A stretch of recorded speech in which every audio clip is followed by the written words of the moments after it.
Hello everyone, my name is Jason Parker and welcome back to this channel about magic!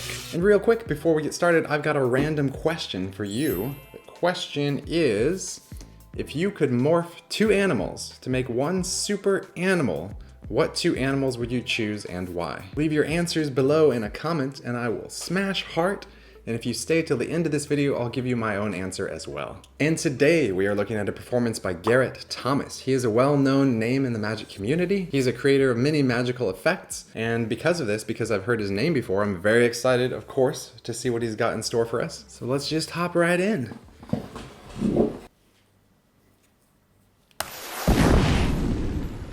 In my sophomore year of high school, I found out that I had dyslexia. When you have dyslexia, reading words becomes a maze in your mind. You're always cracking codes and solving puzzles. But for a magician, these are essential skills. First, magic was a mask I wore to entertain my dad. When I was young, Dad showed me this one simple trick and it blew my mind. He was not a magician, but if I learned a trick, it would definitely get his attention. I carry an 8-ball in my wallet. It's kind of my everywhere trick to remind me of my father. Now I specialize in conversational magic, face-to-face with people up close. In the end, any art form is really just an excuse to meet another human being.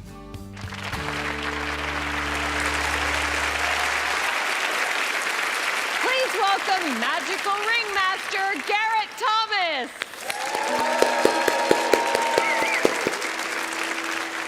Teller, you are known as a master of sleight of hand. And I'm going to do something bold. I'm going to do my sleight of hand right here under your nose, if you'll join me. Please, Teller. That's gotta be nerve-wracking, performing right in front of him. Thank you. You can turn anything into a puzzle or a game. Even something as simple as a ring can be turned into a game. But I want you to have a really close look at this.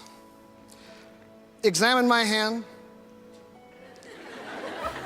Make sure there is no prosthetics or the fingers are solid. 2 hands and a ring. We're gonna go from one finger to the next without going near the fingertips. It's gonna go the other way around. I'm not sure what that means, but it sounds painful.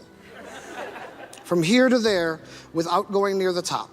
It's gonna go this way.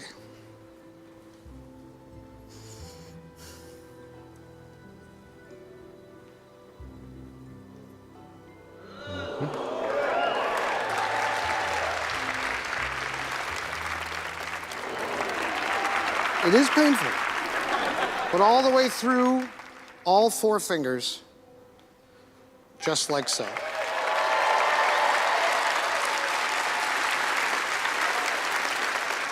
But even better if you can take your right hand and go like this, give me a finger, good choice. And with your other hand, I want you to hold on to the tip of your finger. Perfect. Now, I can't go up, I can't go down, I can't go left or right. Look, a distraction. Even with misdirection, you're not gonna let go. But hold your breath. Make a wish, count to 3.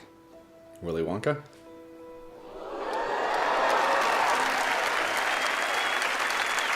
You can check it out.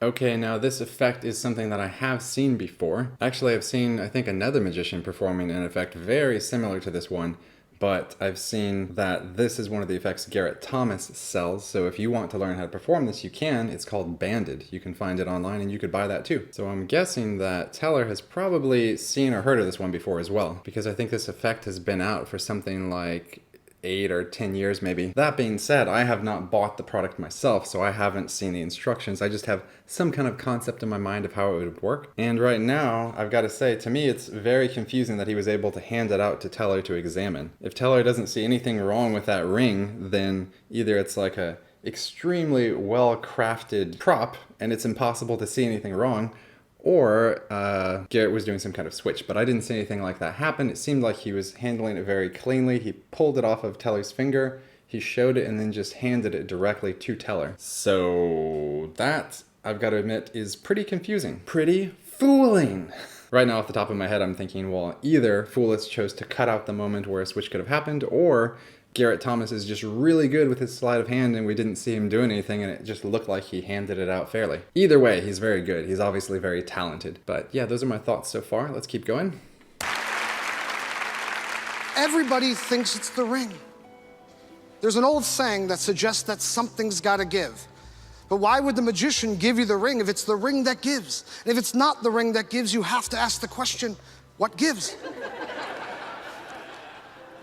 My grandfather had this condition. I hate bringing this up because somebody in your family will have had this, but to raise awareness, it's important that we talk about these things. The very tip of his thumb used to come straight off. You'll notice I did not pull the ring through my thumb. That is because the ring is too small. It will not fit past the knuckle. Wait a second. What? I mean, we all know how this idea of the thumb thing kind of works. But how did he get that ring from the one thumb to the other so quickly? That actually fooled me for a second, and is still fooling me right now. Okay.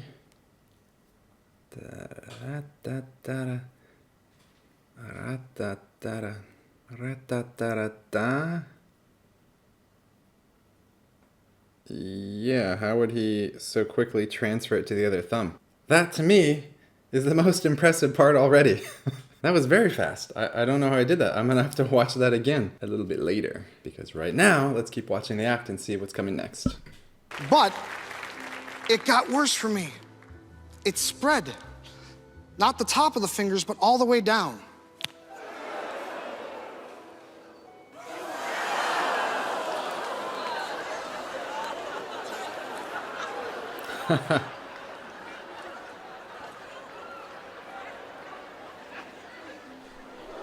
And I don't...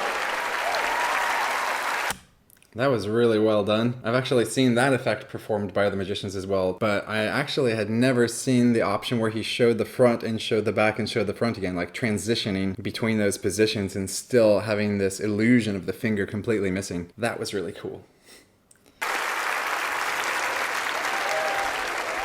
See, it's so easy once you know that. You just pull the ring through the hole at the bottom.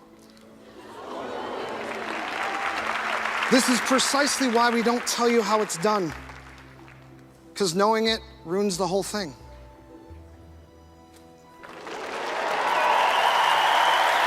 Thank you very much.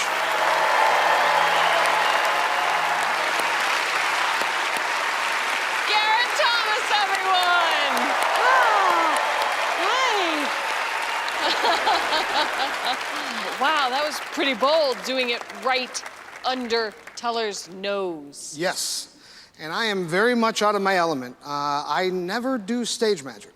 I would rather spend a moment with each person than do a big show. Having someone up close is, to me, the best part of magic. I can see Well, that. how does it feel to perform in front of hundreds of people? It feels fantastic, you know, but I want to meet everybody. You know, I wish I could come down and show everybody something. So thank you. Well, I'm sure they would like to meet you as well. Our paths will cross. Yeah. All right, Garrett. Yeah. Let's take this to the next level Oh, there's a next level. and find out if you fooled them. Oh. Yeah. Penn, Teller. Okay, let me give you my thoughts real quick before we hear from a Penn and Teller. First off, I just want to say that I also recognize that last move. I believe that move where he had the ring on his finger and he just kind of like pulled it straight through. I believe that was created by Justin Miller. It may have been called Divorce. So obviously I don't think Garrett intended to fool Teller with that last move, but it was just part of the whole performance to make it more well-rounded. Now, Teller was acting confused when he went back there, you know, scratching his head. That could just be part of the act, or maybe he really is fooled. At this moment, I'm not sure what to expect. I mean, if Teller was able to look at that ring up close and Teller didn't see anything, then I imagine it would be extremely fooling. So if there was no video editing and we're seeing a different version here at home, and Garrett really pulled that off, being able to do it and letting Teller examine it, then I think there's a high chance he fooled him. But definitely for me, the little Jim, my favorite part of the act was when he did the thumb thing with the ring and put it back on and it immediately had the ring on this side. That was so cool. All right, let's hear what Penn and Teller have got to say. Garrett, people say they love sleight of hand. We try to give them sleight of hand. That really was sleight of hand in every way. And you just killed the audience. They absolutely loved it. I'm not going to speak in code to you. I'm going to speak outright in English. The only thing we can think of is that you have a ring that is so carefully constructed to come apart in halves, either with a very strong magnet or with a shell or something like that, that an audience member or even Teller on very, very, very careful examination cannot get the damn thing to come apart. Now, if you have that ring gimmicked in any way, we're not going to give it to you. If you did that in any way other than that, with what would have to be pure sleight of hand, we're not going to cheat and say, okay, it's sleight of hand, because we didn't catch you on anything. If it is anything other than a ring that comes apart, you have fooled us and you make the call. Doesn't prove it. I want your word. I trust you more than my eyes. It is an absolutely normal ring. It does not come apart. Does not come apart. You fooled us. What? What?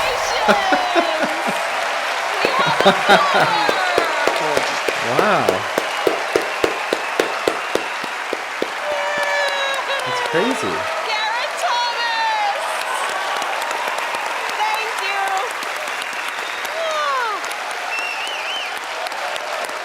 you. All right. Well, let me give you my closing thoughts. Wow, that's incredible. So basically they were talking about at the end there exactly what I was thinking, what I was speculating about. So I wonder if there was, like, is it really true as they presented it? Or was there some kind of special verbiage that allowed him to slip by on that one? Because I did notice the way Penn said it, it was something about the ring coming in half. And I'm thinking if he had said something more general, like, does the ring open up?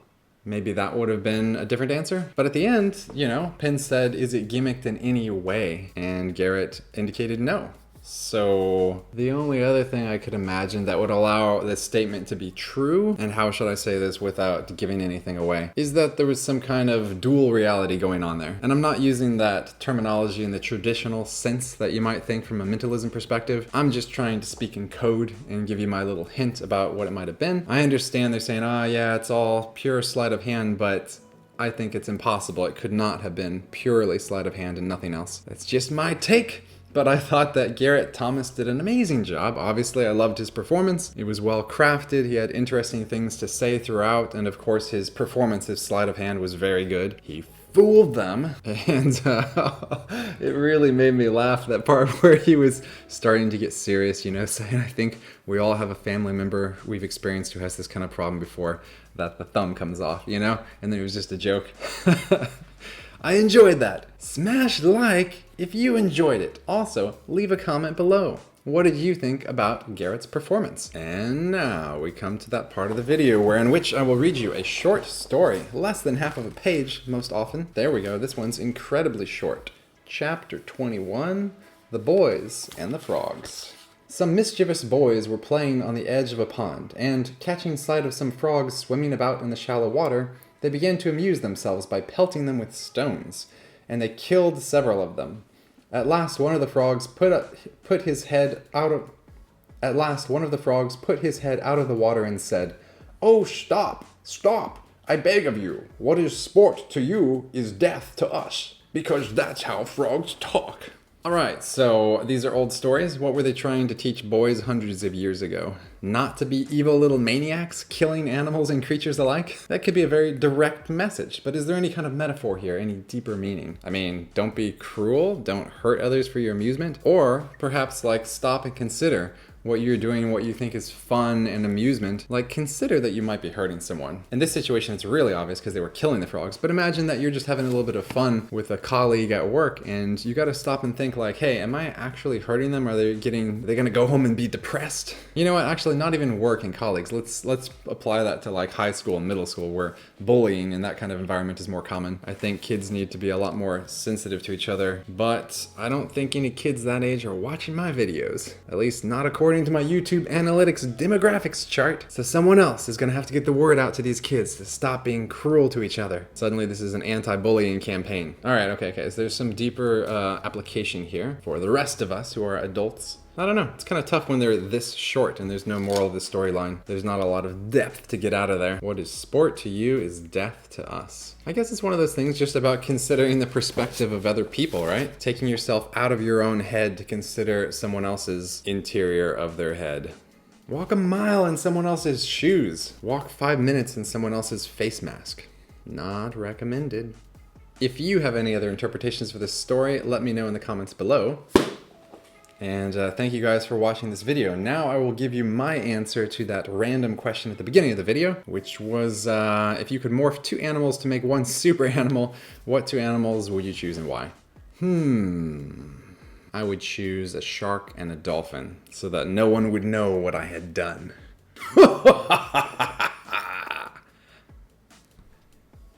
Possibly the lamest answer ever. You're welcome. Alright, so if you're enjoying these magician reactions, make sure to not only subscribe, but click the notification bell all so you don't miss the next one. And click like if you enjoyed the video, it'll help support me. Help make these videos more doing better. At any rate, thank you again for watching this video. I appreciate your time. Thanks for sharing this experience with me. And I will see you in the next video.